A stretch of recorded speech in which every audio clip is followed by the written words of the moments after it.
All right. We are live for our first stream for a show with no name that desperately needs a name because I don't know what to call it or how to post about it.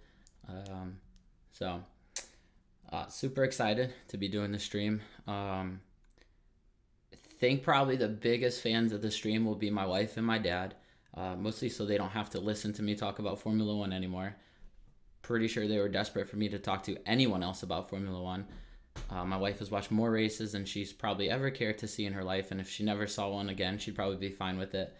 And I know my dad zones out when I go on some rants, but I appreciate him trying to listen with me. So the show going to be about Formula One, all things. I want it to be an interactive show. That's why it's live. When we get to a topic that maybe you feel passionate about or you like, I definitely want to hear your opinions. I think racing has so many different, views and scenarios, and very few times that are things cut and dry, right and wrong. So opinions is what I want to hear, and crazy topics. If I know, I'll answer. If not, I'm sure we can find out, or someone in chat can find out. So a little bit about me before we start, because I don't want to sound like I'm a F1 fan for that I was since like day one. I'm definitely a what they call, and I'm embarrassed, but I'm a Drive to Survive fan. Season one, I was bored working a desk job. I had actually time to kill, and I stumbled upon it. My dad used to have it on when I was little. I said, "Let me watch it," and I said, "Wow, this show's really good." Background on me: I used to race quarter midgets from when I was about 5 to 13. Then I raced 600 micro sprints in Pennsylvania on dirt from about 13 to 17. So grew up watching a lot of NASCAR every Sunday. My dad never missed a race. And if we did miss a race, it was because we were racing. So Formula One used to be on, and I used to think it's so boring. I was like, these guys aren't even close to each other. I don't get what's going on. It'd always be like we were like getting ready to leave the house for church, because if you know Formula One, it's a Sunday morning thing. So fast forward to this Drive to Survive, and I watch it, and I'm like, all right, cool. Like it, put it in the back of my head. And then I come down one Sunday morning, turn on the television, Formula One's on, and I watch my first race, and I don't think I've missed since. So season one of Drive to Survive was about 2018. So 2019 is when I started watching. I don't think I've missed a race since 2019. I'm crazy. When like they went to Australia this year, that race is on at like 1 p.m. our time. I just looked, I think China, there's a race coming up after the summer break. Same thing. It'll be on at some obscene hour, and I will be up watching it. But I'm hooked. I love it. It's totally different from when I grew up watching NASCAR. There's strategy involved. If you're really into it, like some people say to me sometimes, the race was boring, and I like, were you watching the same thing that I was watching? Like, it played out boring, maybe, because the scenarios were right, but there was like so many little race strategies adjustment that could have went wrong, or could have changed, and the race could have totally blown up. That has me personally on the edge of my seat for the full entire race. So Formula One, I love it. I'm absolutely hooked. So I felt an obligation to go back and watch races, because I wanted to just everything I possibly could about Formula One. I highly suggest F1 TV Pro if you don't have it. It's like $80 for the year. If you pay once, you're allowed to watch every archive race that they have, which is insane. They have so many races, and you can watch live on board. So when I watch a Formula One race, I have at home, you have it on the TV, and then on my laptop in front of me, I usually have Hamilton's on board, which I'll talk about that in a second. But I went back because I'm a Hamilton fan. I started at 2014. I finished 14, 15. I'm going through the crazy 2016 season, which I know how it ends up. Big battle, kind of, between Rosberg and Hamilton. I know it's playing out as I think I'm on the Spanish Grand Prix, where they wrecked each other in lap one. So, but I highly recommend you go watch it.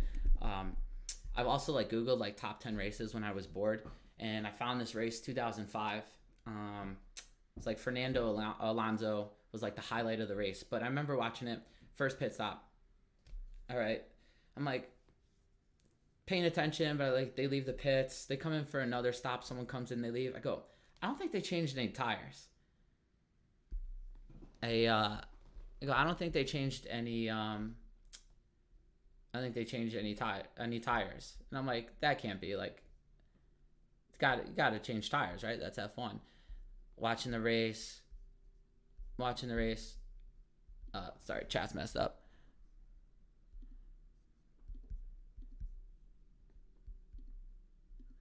Watching the race, they still no tires. So I'm like, all right, well, what could possibly, why are they not taking tires? That makes no sense.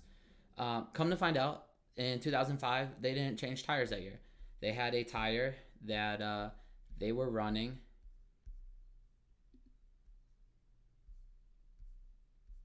Throughout the whole entire race. So the only thing they did that whole entire year was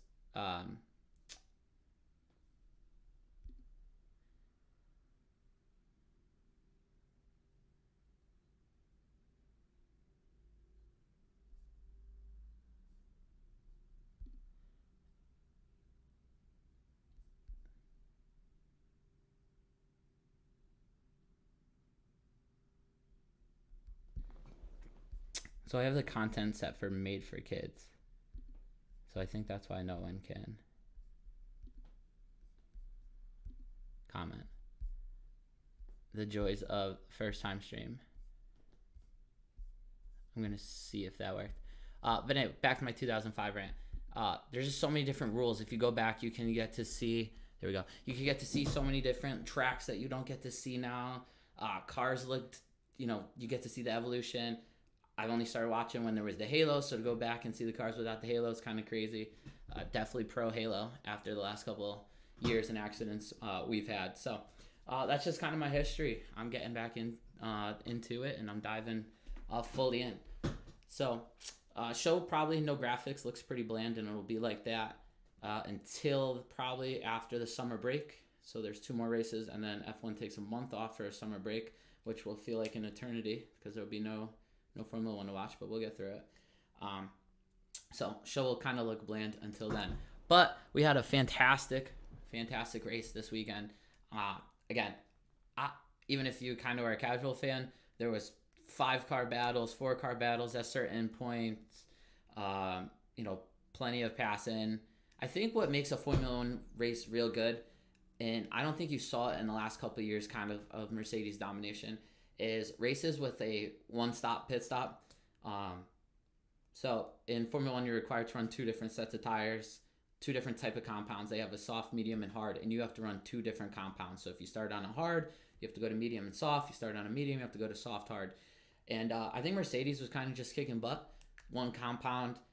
So they would only do 1 pit stop. They'd start on maybe a medium, get close to half the race, throw on the hard, and that was that. And a lot of cars kind of followed that strategy. There was no way to undercut them. So races were kind of boring. This week, I almost had trouble keeping up who was on what strategy, what strategy was going to work. I think that's, I don't have all this, numbers that they do on the pit box. I wish I did. But there was just so many different things that could have happened this week with strategy-wise. So I'm a firm believer the more pit stops there are, kind of the better the races turn out because you never know which strategy is going to click. But Austria this weekend, Red Bull Ring. They say it's like Max Verstappen's home race, that in the race in Netherlands. So listen, we're not like a serious type of show. We're going to talk about data all the time. I'm actually going to want to show a clip of what the fans are going through in the race, trying to watch Max Verstappen's famous sea of orange here. So I don't know if you guys saw this, but this is lap 1. No one looks like they're having a good time in that particular moment. From home, it looks so cool when there's orange smoke bombs everywhere. I give it up to the Max Verstappen fans for coming out in the numbers that they do, the Orange Army, but that did not look enjoyable. So Max Verstappen's home race, I believe he won there last year too over Lewis Hamilton and kind of just absolutely dominated. So qualifying, because there was this new sprint race on Saturday, qualifying gets pushed to Friday, which I love because it gives you 3 days of racing to watch, Friday, Saturday, and Sunday. Qualifying pretty straightforward. I think the big thing is the Mercedes wrecking because they both kind of showed some pace. I know Verstappen and Leclerc pulled off some amazing laps at the end. And I honestly, if you're watching it, you see Hamilton, he was putting in laps that were P1 as well. So pace, really good from everyone in that top 10. I think another big shocker is Haas this year. They're really stepping up. They put their cars in Q3. So Friday, that was kind of the excitement, was the Mercedes. You knew after the crash it was going to shake things up a little bit. Get to the sprint race on Saturday. Man, I like the sprint races. I know it's tough, 23 laps. Mostly I think everyone went out on mediums pretty much, so you're not going to get a pit stop. Everyone's on the same tire. So once you settle, kind of where you are. But you had the few guys making moves. Sergio Perez, absolutely brilliant. And if you go back to Force India days, 2015-ish, they would talk back then about how good he was at saving his tires. You go to the, fast forward to now, he doesn't need to save tires because the car's not good for them to pull an alternate strategy. He is just that good in his car. I think you saw that early. Hamilton kind of gets pinched. Gasly gets spun around. I think Perez picked up a couple cars there, and then slowly made his way through the rest, finishing fourth. Gotta give your hat. Gotta tip your hat to Sergio Perez in that Red Bull team. I don't think being number 2 to Max or Lewis is probably ever easy, but I think George is doing absolutely phenomenal this year. So there's that. Lewis behind the double Haas's was pretty interesting all race.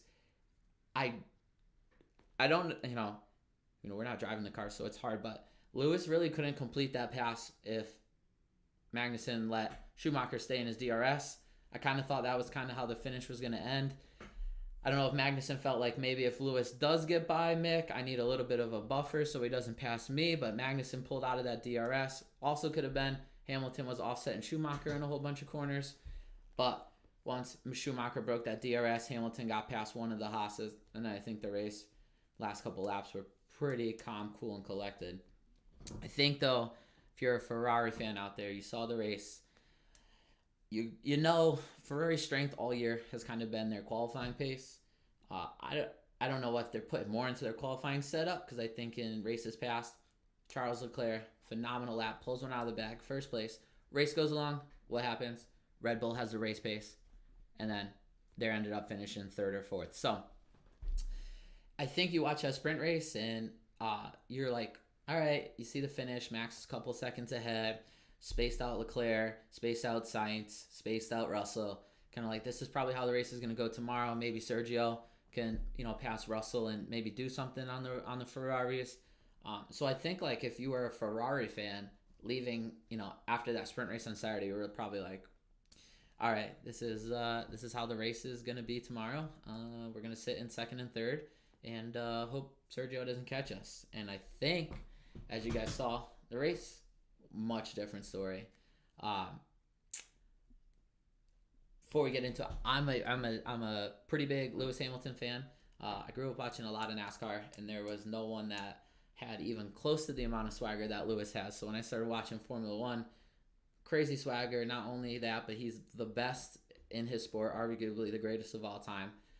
So I was drawn to him, drawn to that Mercedes team. So like I said, I watched the race, and then I watched the onboard of Lewis because I also like to hear his radio communication with his team. So I'm a big fan of the Mercedes. So if there's any bias in there, I apologize for that. But get to the race Sunday, Red Bull Ring. Fast laps, that's why there's 71 of them, but they're cruising through them. Not too many safety cars usually in pass, so you kind of knew it's going to be one that needs to be won on a normal strategy. The virtual safety car came out, but doesn't bunch the field together. Kept them apart. Started that race. If this podcast or stream, whatever show, whatever it is bad, I still think that it will get through it better than a Mercedes and Red Bull can get through turn 4. All right, because Alex Albon losing a podium, potentially a race-winning win because of the incident with Lewis Hamilton in turn 4. Then this week, lap 1, Sergio Perez, George Russell. I don't know what you guys think. I like to chalk it up to a racing incident.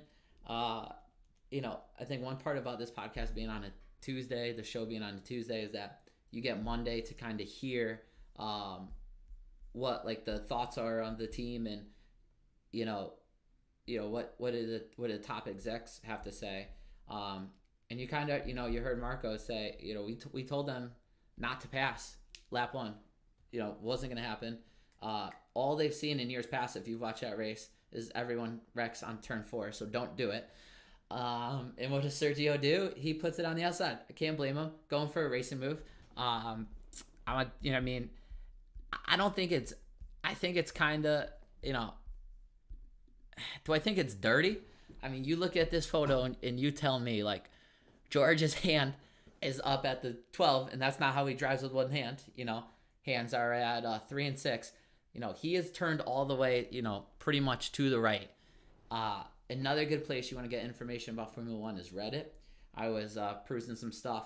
So this turn 4 is it's not kind of like a hairpin where then you hit your apex and you're straight out. Because of the wide sweeping and the way it comes out, both cars kind of need some room to drift. It's also an off camber turn. So what that means is that the cars are not leaning into the baking like they would in like a NASCAR race, if you're familiar with that. The turn like falls off. So right now they're turning right, but the grade is sloping to the left. So their tires do not have the same grip that they should, and the car is not leaning into the track, in the most optimal way. So you look at this. I mean, George is up on the curb. Right front is clearly up on the curb. Hands turned. Sergio's kind of tight here. Does he have more room out there? Absolutely. But, in Sergio's mind, he thinks that if he pinches him tight, George can lift and probably should lift. If George lifts, the car doesn't push the front end so much coming out of the corner and doesn't wreck him. And George is thinking that, he should probably back it down and probably give him some more room. I think Russell Wright on the radio said that he, pinched him down. So racing incident turn 1. You see this. I almost don't need to bring up the photo because it's very similar later on in the race with Pierre Gasly and Sebastian Vettel. Same thing. I think Gasly got into the turn much earlier and clipped the curb, and it pushed him out harder than this scenario right here. But the outside of turn 4 is dangerous. This is lap 1. I mean, the racer and me, I understand the move on the outside, but Red Bull has had the pace over Mercedes at least the whole year. So, you wait, you guys sit behind him for 2 laps, you catch DRS. Sergio's a good driver, but instead they make contact and Sergio's out of the race. I think that played a big part in Ferrari's strategy, because the second it happened, Ferrari became 2-on-1 against Red Bull. So, if you're not nerding out into this, it's kind of like, all right, one car crash. But if you know what's going on, you're like, if you're like playing chess, Red Bull lost its queen right there. They can't make the moves that Ferrari can. Sometimes you can undercut your second driver, put pressure on, one of the Ferraris maybe, but now it's just Max out in front with 2 Italian power behind. So that was a pretty key moment in the race, especially for Red Bull. And but it wasn't over for Red Bull. I think as the race goes on, Max is out front doing his thing, little gap. Max Verstappen, super talented, probably managing the gap, saving tires, good to go. And then all of a sudden, Charles Leclerc runs up on him and passes him. And I think that was the big. I wasn't expecting that at all. I thought the race was over on Sunday. We'd just focus on the rest of the field. Charles passes Max. They run a few laps, and Red Bull pits Max because of what they later said. They had tire degradation that they were not expecting. So Max didn't have the grip in the car that he expected to have. So they pit him. And when you pit the leader, or you pit from second, you're essentially going for an undercut. So they pit Max Verstappen, and you're hoping on his outlap it makes up the gap that Charles Leclerc, so that when Leclerc pits, Max comes out in front. But Ferrari believed in their race pace, and they kept him out, and they run a perfectly race on strategy, which if you know anything about Ferrari, they kind of drop the ball pretty often on that. there's some good meme accounts out there. I've seen some meme, and it was like, I'm looking to get hired for the Ferrari position. I have no experience. I'll take less pay, but I can still do better than the strategists that they got there. And that's pretty accurate. But not on Sunday. So they redeemed themselves. But it was good. And that was the battle at the front. I think it's incredible is the racing between Max and Charles always seems to be like very, very clean. Hard racing, good racing, especially Jeddah earlier this year, them playing the DRS game on the backstretch was amazing. But the racing's always clean. And maybe as a Lewis fan, I thought the racing got a pretty aggressive last year between Max and Lewis, especially Brazil. Max isn't only throwing a move that puts Lewis on the outside. Max is clearly off the track too. So, the racing between Max and Charles is super clean. If you're a Ferrari fan or a Red Bull fan, I think you got to tip the hat to each other and just, get ready for a good season of racing. If you're a Merc fan, you're just trying to, hopefully your team gets in there. Stewards give George Russell a 5-second penalty for this. I guess. I don't know. You got to do something. I think all it did was just show that the Mercedes is also no joke. They bring Russell in. I believe they changed his front wing. 5-second penalty. Changed his front wing and threw on hard tires. And he comes from 19th place to finish 5th. So, recovery drive, insane by George. He's just, in my opinion, he's not dropping the ball in that car. They gave him an opportunity. He's making the most of it every single week. You can depend on him to put that car in good place and score some points. So he continues his top 5 streak besides Silverstone last week, which was a shame. But he's absolutely crushing it. You watch the race. Lewis slowly picks his way through those guys, kind of gets settled, gets pretty bored.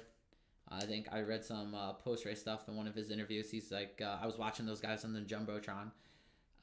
I've never raced anything where there was a screen that big and I could focus on it. But I imagine that from the middle of going 100-something miles an hour, you have the time to look up at a television and see what the leaders are doing. You're probably pretty much chilling there in your spot. So solid day for third.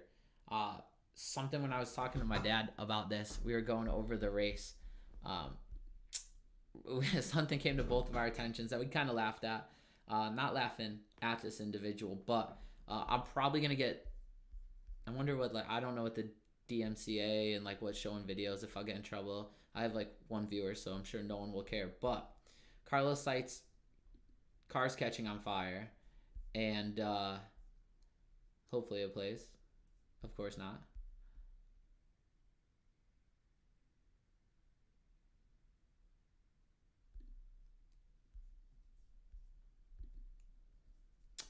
Of course, it's not going to play. I'll try to pull it up.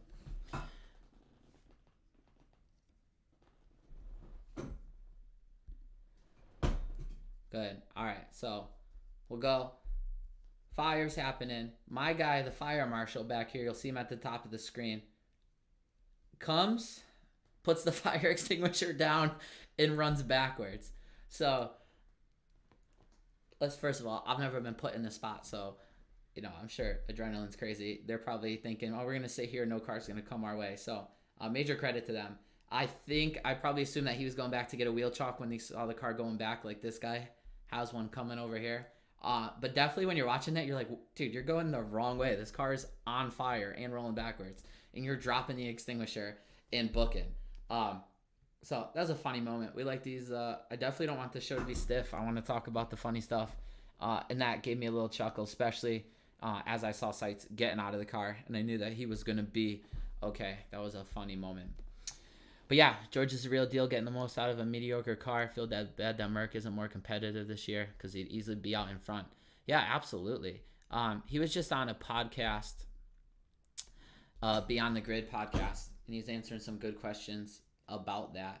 But yeah, a mediocre car, I feel like if Lewis Hamilton was winning every race and George was qualifying 4th or 5th, we'd have to have a discussion. But it's so clear that there's no discussion to be had.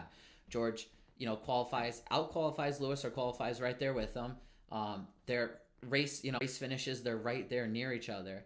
Uh, Honestly, what it does for me is it makes me more mad that George never got that win in Bahrain when he was driving Lewis's car when he was subbing in when Lewis had COVID, because it'd been nice to like notch one win under your belt.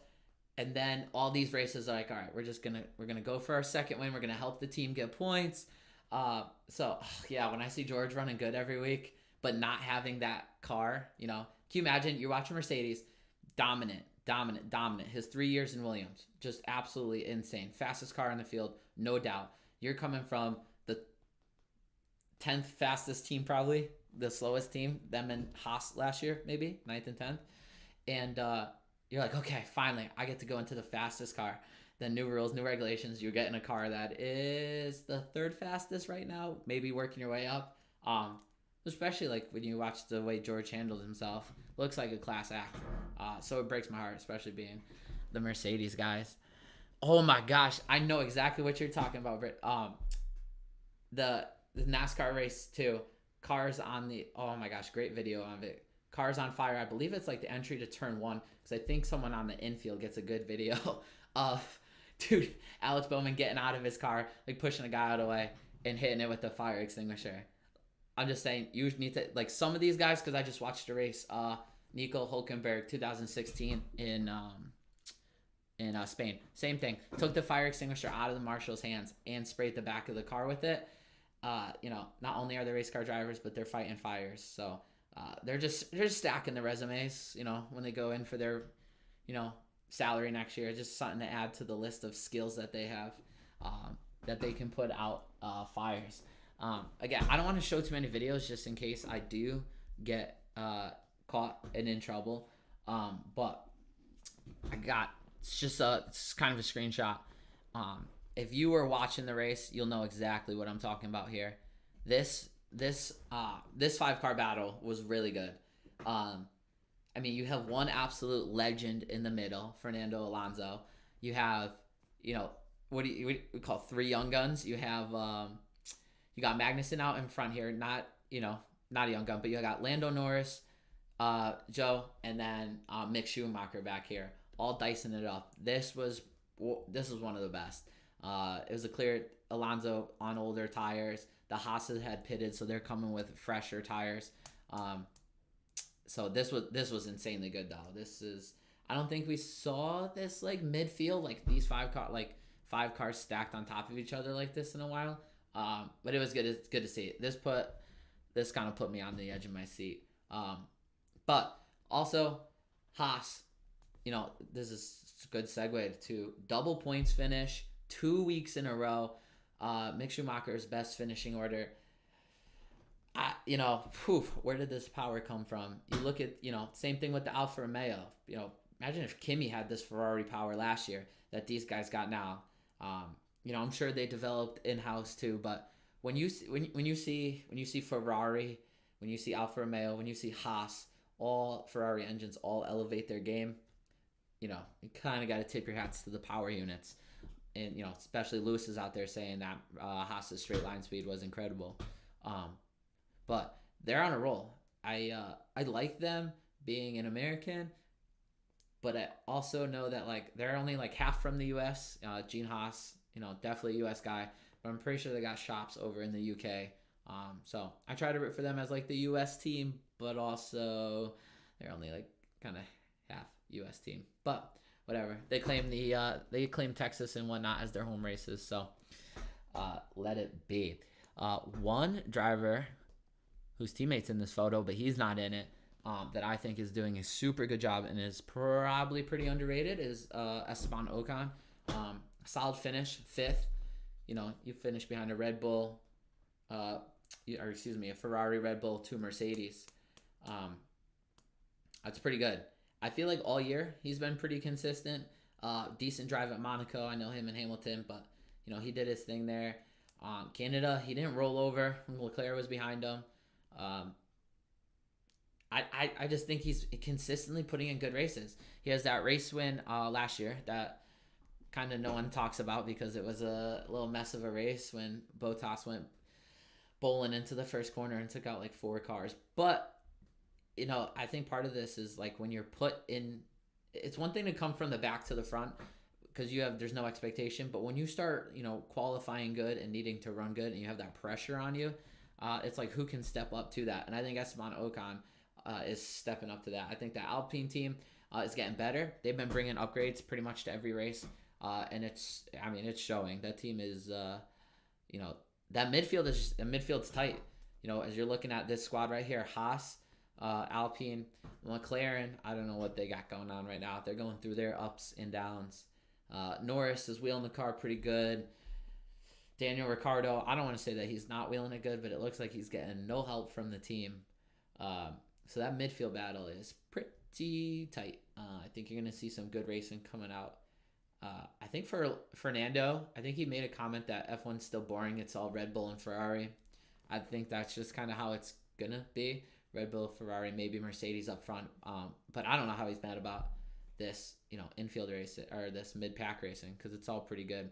And if you watch some older stuff, he has some pretty good complaints about his McLaren engines back in the day, being GP2 engines. So he's got decent car. I don't think anyone doesn't love Fernando. So it's good to see the mid-pack be this tight. But as I think Ocon has kind of taken someone else's shoes as kind of like that mid-pack consistent man because I don't know where he's been. But Gasly, I feel like, has been kind of struggling, kind of floating. I know he got that new deal locked down, so he's going to be with that team. There's no way that Red Bull puts him next to Max over Sergio right now. He's just running too good. But he inked that deal, and I think he started the year off pretty strong. And he's just kind of been floundering lately. Not great finishes. Getting into it with Tsunoda last week in Silverstone. He's a young talent. I like to see do good, but he looks like he's just floundering right now. I'm sure a lot of sports you just need momentum. You need a couple good races. Obviously, he comes across Hamilton's front end this week. Not just trying to hit the apex of the corner, gets wrecked. There's really nothing you could do about that. But he's kind of taken that floundering stance going down, and Ocon's kind of stepping up. One thing if you watched practice in Silverstone, this show is definitely going to be all over the place because my notes are crazy, and hopefully we'll get better as we go along. If you watch practice in Silverstone, they did a pedal cam on Lando Norris. So you're watching him move the throttle, nothing crazy. That would have been cool if you watch this week. At the end of the race, Charles Leclerc has throttle issues. The throttle is not going back all the way. Maybe some dirt or something. I didn't read what was the cause of it, but he was having to put his foot kind of underneath and pull the throttle back, which has got to be extremely scary. And when that happens 50, 60 laps into a race, Charles is probably he could almost probably drive the track with his eyes closed at that point. He knows, okay, I'm going down straight away this long, let me close my eyes, let me brake, this many downshifts, we turn here. So you now start needing to be okay, the throttle's catching, I need to slow this car down, so now I need to brake a little bit earlier, and I need that extra millisecond to pull back off your foot underneath the throttle. I give them a lot of crazy, but I think the pedal cams would have been insane. Formula One, their media is doing it phenomenal because I think what else is cool, I wonder what you guys think of it, but the helmet cam, when they put that little camera right on the inside their helmet on the side, oh my gosh, I could probably watch a whole race from the helmet cam. I absolutely love it. I don't know how they see anything because when they go to it, I could barely. I get the gist. I feel like I get the feel. I love that I can see the steering wheel and everything changing on there. But pedal cam would have been phenomenal at the end of that race, kind of see what's going on. But it's almost, this championship race should be much tighter. Ferrari, we're blowing engines at Baku. We're blowing engines this week. The internet knows that Charles Leclerc's biggest competitor is actually not Max Verstappen. It's the Ferrari car itself. That's who he's racing with. I don't need to race against Max. I just need to race against this car, and hopefully it makes it to the end for me. So like such a fast car, but durability matters. You need and want double points finishes. Perez gets wrecked. You're looking at a first and second, possibly, because Sainz was, when his motor blew, he was about to either make the pass on Max or probably pass him with the next couple laps. So you're looking at first and second in points for constructor. You're looking at Charles getting first, Sainz second, Verstappen third. So more of a point buffer there. When you look back at that, Mercedes had so many constructors championships in a row. It's impressive, the durability of the cars, how they were winning 1-2. Ferrari was fast throughout those years at certain points, but you need to have the consistency, and I feel like Ferrari's dropping the ball on that. When you watch some of that durability stuff, your heart, especially because they're such good dudes too. Charles seems like a great guy. Carlos, I feel like everyone loves him, especially him and Lando. So when you watch that, you see him sitting down there, helmet on, next to the car. You're like, your heart's breaking. You're like, this guy can't get a break anywhere. So that was a lot of what happened. Up next, we got French GP next, so Ocon and Gasly's home race. Then we go to Hungary, and then the summer break. So no race this Saturday. We have a race. There's a race. Yeah, not this upcoming Sunday. Next Sunday. 2 races. So I'm sure everyone will get their cars in order for that. My notes here, since we're all over the place.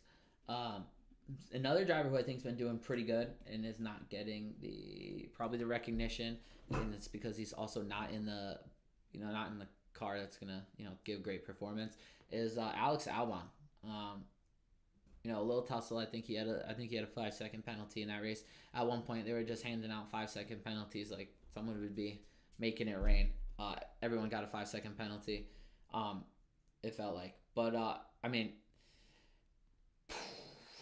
I just think it's tough for Latifi. George Russell kind of puts the screws to you for 3 years. You have all this experience. Alex Albon gets in the car, and he's kind of putting the screws to Latifi. I think it goes to show kind of the driver that Albon is. Williams seem to not be like seconds and minutes behind like they used to be. They seem to have a car that's like racy, and Alex seems to be like the one to get a lot out of that car. It's just you start seeing all these young guys, and you start trying to like do the math on like who has contracts and where and who's gonna go where. I think like he'll have to sit in that car probably. They call it the silly season rumors are that Ricardo could be out, and like Alex Albon or someone else might fill that seat. I like Ricardo. I think he should stay. I don't think it's him. I do think it's the car. But I think he'll be in Williams unless something else happens. I feel like the Alfa Romeos are pretty locked up. Tsunoda is kind of tied in because of the Honda. So the AlphaTauri is kind of sitting there, but Red Bull also has a junior driver program that they need to, promote people, even though they just got rid of one of their guys for using bad language on a Twitch stream, which you should. So driver, you should probably delay your streams. That's my advice to drivers, because a lot of people lose rides over Twitch streams, and that's not cool, especially because we like some of these guys that are losing their rides. But, yeah. Oh, goodness gracious. How did I not bring this up too? So, if you watch the race, you'll know where this is from. So Fernando Alonso trying to pass Yuki Tsunoda. Yuki throws a block on him, puts his right front, dips it into the grass a little bit. After the Alpine still keeps the momentum. Fernando, this corner's pretty fast. He's got DRSs open. Takes the right hand off, wave the finger at him, because he's going to need to downshift with his left. So worst case scenario, you keep that left hand on the steering wheel so you can downshift. Waves his finger at him as he's going by, which is a move that I absolutely love. I think the vet kind of, giving it to the young guy here. But what's even more gangster is that this is a post from Yuki Tsunoda's story. So he responded with a little salute action. It's pretty gangster of Yuki. I mean, this is like Fernando. We're talking champion, fan favorite, the man. Gets the finger waved at him and then says, I'm gonna post it on my story and show you what's up. So I give him a lot of credit. I also give Fernando a lot of credit for completing that pass. I feel like these guys make it look a lot easier. The minute your right front dips off into the grass, like chaos can just ensue. And the fact that they can wheel it and keep it on, I think is phenomenal. So just to keep kind of blowing up Mercedes, George Russell's recovery drive, absolutely amazing. 19th to 5th, it was absolutely insane. I think there's a good step for Ferrari. Like I said, I think their race pace has been pretty awful. I think good qualifying puts them up front. What do? In the race? That's what's happened. You're like, oh, okay, Ferrari's fast this weekend. Max passes Charles on lap whatever, and that's kind of it. So I think it was a good step in the direction for the race pace for Ferrari. Christian Horner did not know what was going on with the tires, so that'll give him something. Probably make France exciting. Mercedes guys, I know that they're better on smooth tracks, so the street circuits like Monaco and Canada were giving them a hard time with their porpoising and their bouncing. So smooth track, hopefully France, I assume. France is not a street course, I know that.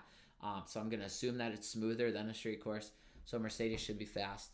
The other thing is, I believe they're not making the regulation until after Hungary, so when they come back from this season break. But Ferrari, Red Bull are supposed to be having a little change to their floors. One of my good friends, Mac, big time F1 fan, I called Ferrari out for cheating years ago with the engine. They were good, then they weren't good. They're good. You can't pass them in a straight line. FIA is like, we're gonna close this document, not let you know what happens. Ferrari needs to change their engine. Then they go to not being great. And then talking to my buddy Mac, big Ferrari fan, about it, he goes, one thing I like about the sport is they give them a piece of paper and you get 10 different interpretations of the rule. So I think Ferrari and Red Bull had some sort of flexing floor, it seems to be like, is what the story is. And that's going to change after the summer break.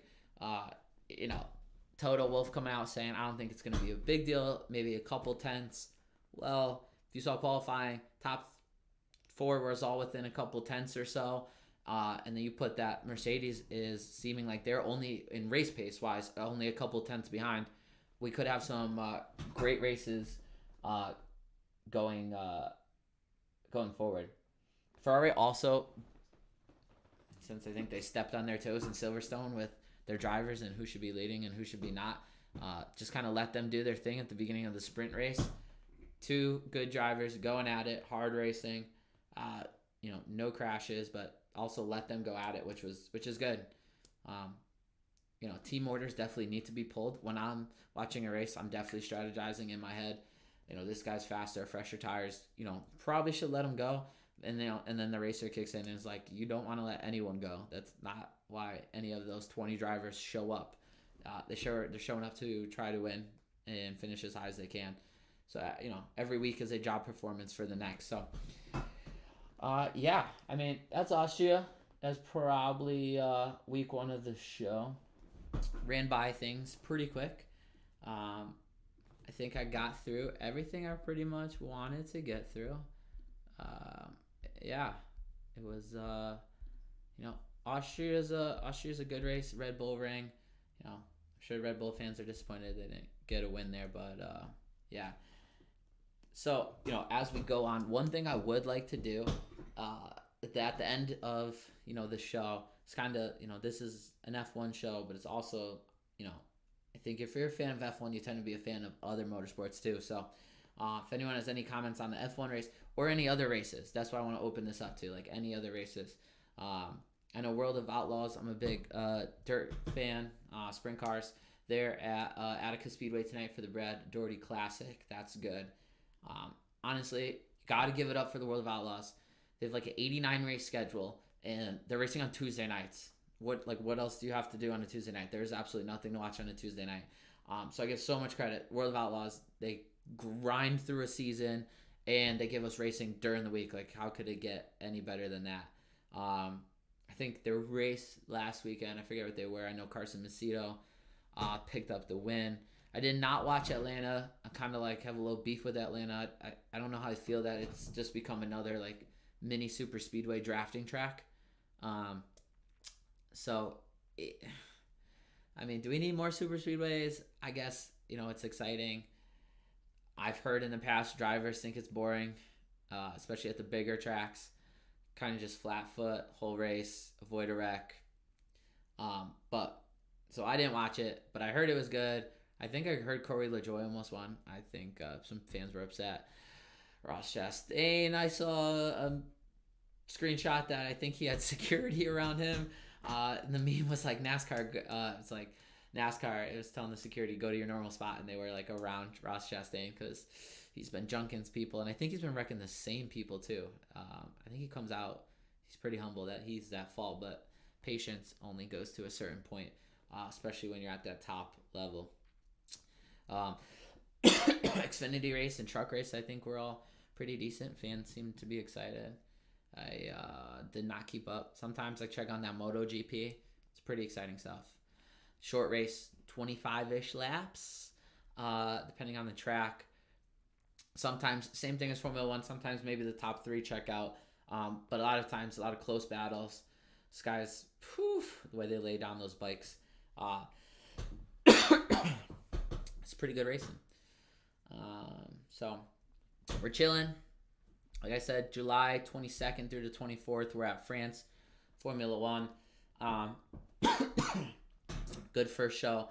Me to make sure everything's working. Kind of get my talking points in order. And I'm probably going to choke right now, and it's hot in this room, so thanks for watching, and I'll see you guys